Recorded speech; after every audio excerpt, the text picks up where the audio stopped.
¿Qué tal, amigos? Estamos una vez más en Zona en Construcción. Mi nombre es Neftalí Núñez. Hoy tenemos la visita de un economista distinguido del estado de Veracruz. Él es Hilario Barcelata Chávez, autor de varios libros, entre ellos Desarrollo Industrial y Dependencia Económica en México, Veracruz, Pensar el Desarrollo, Impacto de las Remesas en Veracruz. Ha sido catedrático, es analista de economía y finanzas, 30 años más o menos de actividad en la materia. Realmente es un gran amigo y hoy nos regala la oportunidad de una conversación. Mi estimado Hilario, muchas gracias por estar con nosotros. No, Neftalí, muchas gracias a ti y a tu equipo por la invitación y por la oportunidad de platicar con ustedes. Pues de veras que estamos muy halagados porque hemos leído el trabajo que usted siempre ha venido realizando, muy puntual, pero algo que me llama mucho la atención. Es el lenguaje tan sencillo como para poder llegar a las masas. Y es por eso que hoy Zona en Construcción quiere hacerle una serie de preguntas muy amplias en la materia, sobre todo en materia de finanzas públicas. Usted nos hablaba, usted comentaba hace no mucho tiempo, por ahí en un texto que publicó sobre la deuda de Veracruz. Hablaba usted que en los días que yo lo leí eran como algo así como más de 60 mil millones de pesos. Sí, alrededor de 60 mil millones de pesos. Sí. Esto también decía usted que comprometía a la sociedad por un tiempo para poder pagar y que había insolvencia. ¿Puede usted comentarnos cómo será este fenómeno de la deuda? Claro, mira, el problema de la deuda es un problema, primero, grande por cuanto a la magnitud de la misma. Estamos hablando de un monto considerablemente alto si lo comparamos contra lo que recibe el Estado por participaciones federales, pues supera las participaciones que anualmente le da la Federación al Estado. Es grave también por cuanto a la velocidad con que ha crecido. Solo pensar que en 2003 teníamos una deuda que era infinitamente menor, mucho menor, como algo así como unos 5 o 6 mil millones de pesos, ¿no?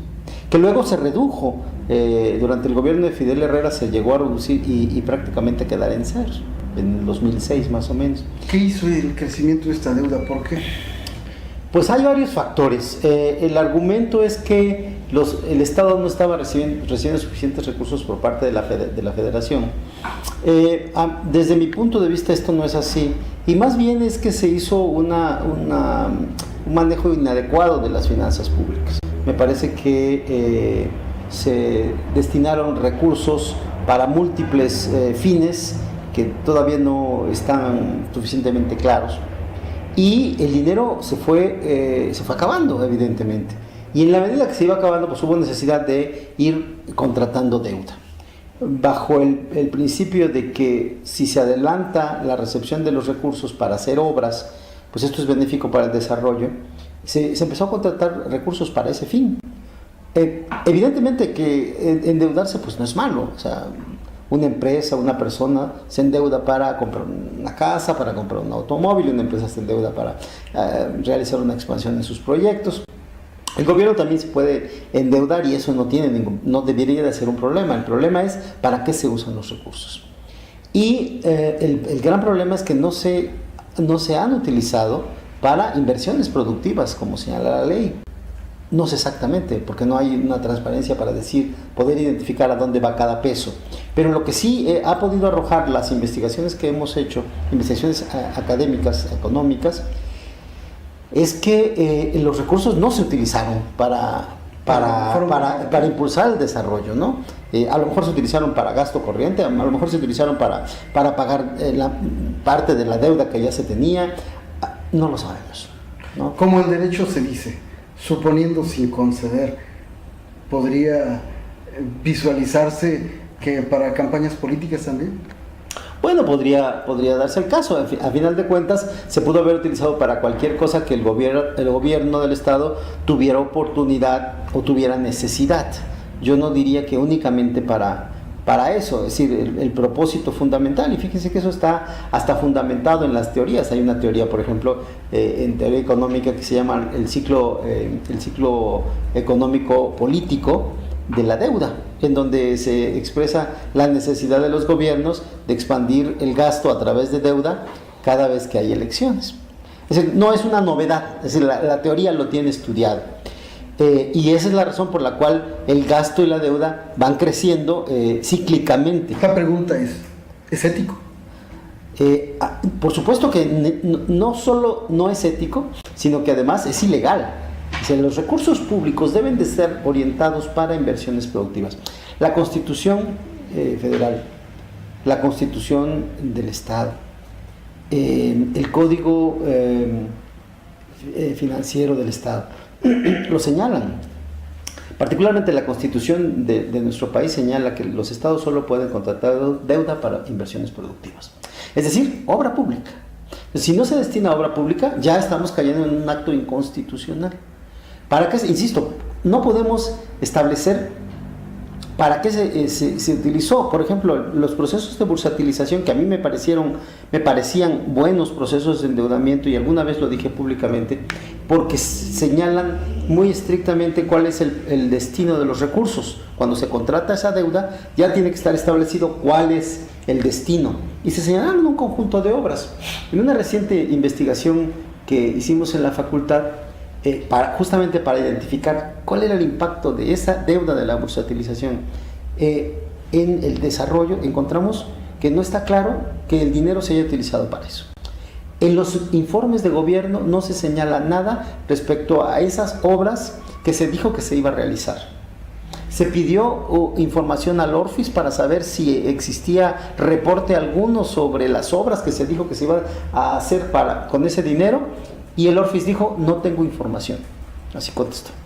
Entonces, ¿hay alguna de las obras que usted recuerde que se iban a hacer que...? El túnel de Coatzacoalcos, por ejemplo, que todavía está en construcción.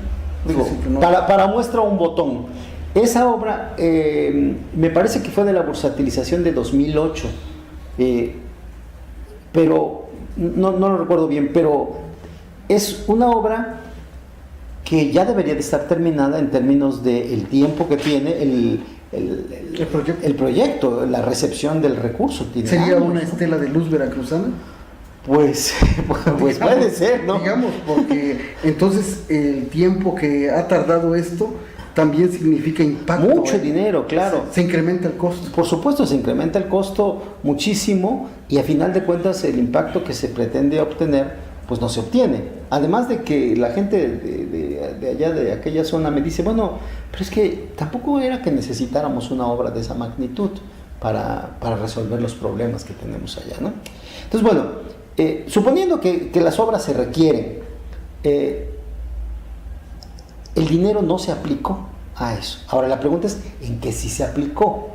Digo, yo no soy de la idea de hacer acusaciones, decir no, se lo robaron, no. Simplemente yo digo, no hay transparencia. Yo no puedo afirmar que el dinero se fue a otro lado, a esto o aquello, pero en la medida en la que no hay un destino declarado, entonces hay algo que está mal, claro, ¿no? Porque el gobierno tiene la obligación de informarnos en qué está utilizando el recurso, porque lo estamos pagando todos.